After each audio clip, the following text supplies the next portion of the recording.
Salut à tous, j'espère que vous allez bien. Vous avez vu dernièrement la vidéo où j'étais en train de semer des sipans, donc c'était moutarde et radis. Donc on a semé au combiné de semis parce que c'était une faible quantité à l'hectare, c'était 10 kg par hectare. Ensuite sur d'autres parcelles, sur une quinzaine d'hectares, on a mis Vess et Awan. Voilà, je l'ai dit, Vess et Seigle, non c'est Vess et Awan. On a mis 60 kg par hectare du mélange, donc ça c'est mon associé Bibou qui l'a mis à l'épandeur d'engrais. Et hier soir, cette nuit, il a fait un petit peu de disque pour enterrer la graine. Donc aujourd'hui c'est moi qui continue. Alors je suis avec le déchômeur à disque indépendant de la Cuma. Et donc l'idée c'est d'aller peu profond, on fait à peine gratter les disques pour mettre un petit peu de terre sur les graines. Le rouleau derrière qui rappuie pour que la germination soit au top.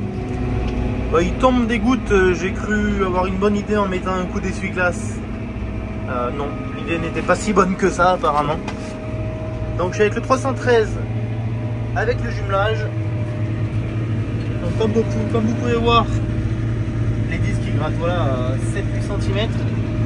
Ce qui suffit amplement à gratter en surface et en mettant une petite couche de terre sur les graines pour les faire germer. Là on est sur un précédent patate douce. Donc après patate douce ça a été déchaumé avec ce déchaumeur à disque indépendant, ça a été décompacté et voilà, encore un petit coup de déchaumeur pour enterrer tout ça.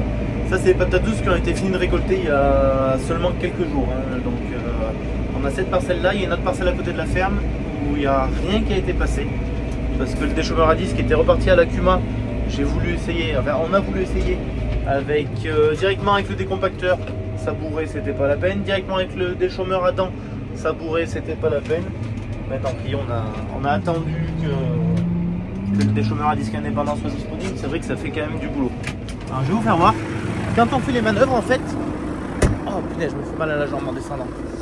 Quand on fait les manœuvres, on vient appuyer sur le rouleau, en fait sur les rouleaux derrière. Ça lève l'outil. Donc les roues, la grosse roue, c'est seulement une roue de transport. Donc le gros avantage c'est que du coup au travail elle est au-dessus et elle fait du poids sur l'outil.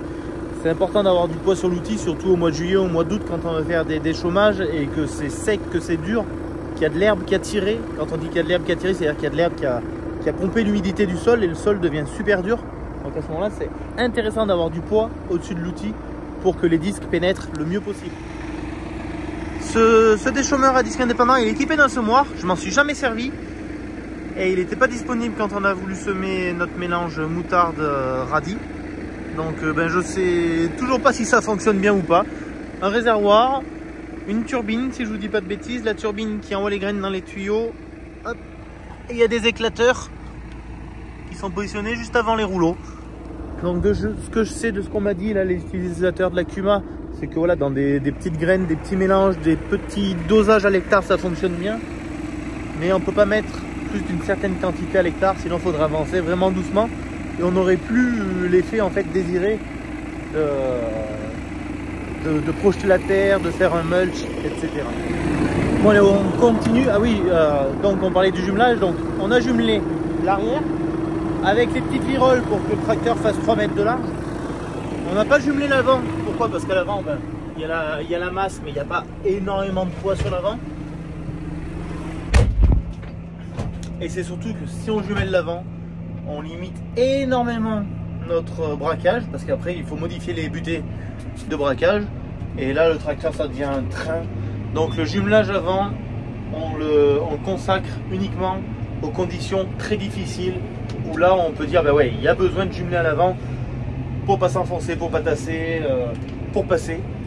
Là voilà, les conditions sont très bonnes, donc on s'amuse pas pardon, je regardais ce que je faisais derrière, on s'amuse pas à jumeler l'avant parce que voilà, on perd vraiment un rayon de braquage et ça devient vite compliqué. Pour les semis de céréales, l'année dernière j'avais jumelé avant arrière et c'est encore pire que là parce que là on a un outil qui fait 4 mètres de large, alors que les semis de céréales avec le combiné qui fait 3 mètres, il faut sans arrêt faire des manœuvres. Donc du coup on se débrouille pour plutôt tourner en rond dans la parcelle, pas trop faire des manœuvres à revenir sur ses pas. On passe notre temps à tourner le volant à droite, à gauche, et les roues elles font ouais, c'est vraiment, on réduit vraiment considérablement le rayon de braquage et c'est énervant, c'est énervant de ne pas pouvoir manœuvrer comme on. Bon, revenons à nos moutons. Donc là, moi je lui demande d'aller à 10 km/h, il arrive à 9,5, 10, 9,9. Voilà, il y arrive parce qu'on va pas très profond. Hein. Vous imaginez bien que si on voulait vraiment faire un déchômage profond, alors ce type d'outil c'est pas fait pour faire des déchômages profonds, mais si vraiment on voulait aller plus profond, le 313 serait un petit peu moyen, malgré qu'il ait le jumelage arrière, ça serait un petit peu moyen. Sans le jumelage arrière, est-ce qu'on pourrait faire des disques indépendants? Oui, on pourrait, mais vous imaginez bien qu'avec des pneus de 340, on aurait un taux de patinage plus élevé. C'est pas l'idéal, voilà.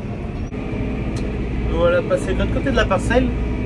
Ce qui est pas chouette ici, c'est qu'il y a pas mal de pourpiers qui a bien poussé dans les patates douces. J'espère que ça m'embêtera pas trop pour les tomates, parce que forcément ce pourpier à chaque fois ça fait des graines, des centaines, des milliers, des milliards de graines, c'est inimaginable. Les tomates, étant donné que c'est un plant, on arrive à l'abîmer assez facilement. Normalement on n'a pas trop de concurrence de pourpiers dans les tomates.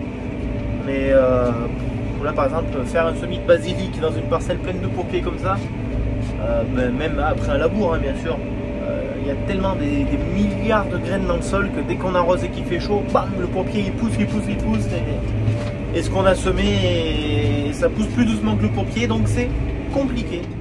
Si on allait voir de près, parce que j'ai pas pensé à aller voir tout à l'heure, si on trouve des graines de veste, des graines d'avoine, il peut y avoir aussi quelques graines de blé, parce qu'on avait mis quelques graines de blé, on a mis des sacs de semences qui nous restaient à la ferme, là, qui traînaient d'il y a 2 ans. Allez, là on va voir ça.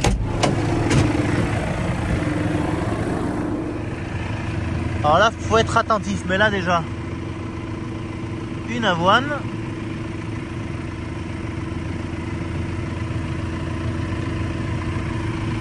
Qu'est-ce que je peux faire en bas? Ah ben tiens, un blé. Une avoine. Ah si, on les voit quand même. Enfin, on en voit quelques-unes. Hein. Ah oui, une avoine, un blé, une avoine, un blé. J'aurais bien vous montrer une veste, mais c'est pas facile du marron sur du marron.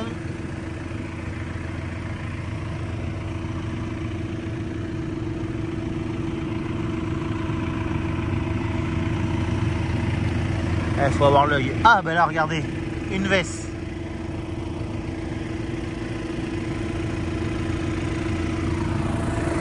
Bon ben impeccable. La date de semis pour les couverts, c'est jamais bien facile. Qu'est-ce que c'est que je vois là? Il y a des ragondins qui sont sortis, ils sont à côté de moi.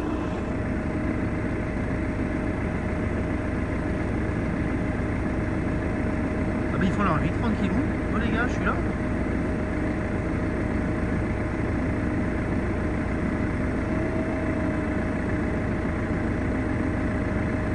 Ils me calculent pas du tout les gars. Banzai.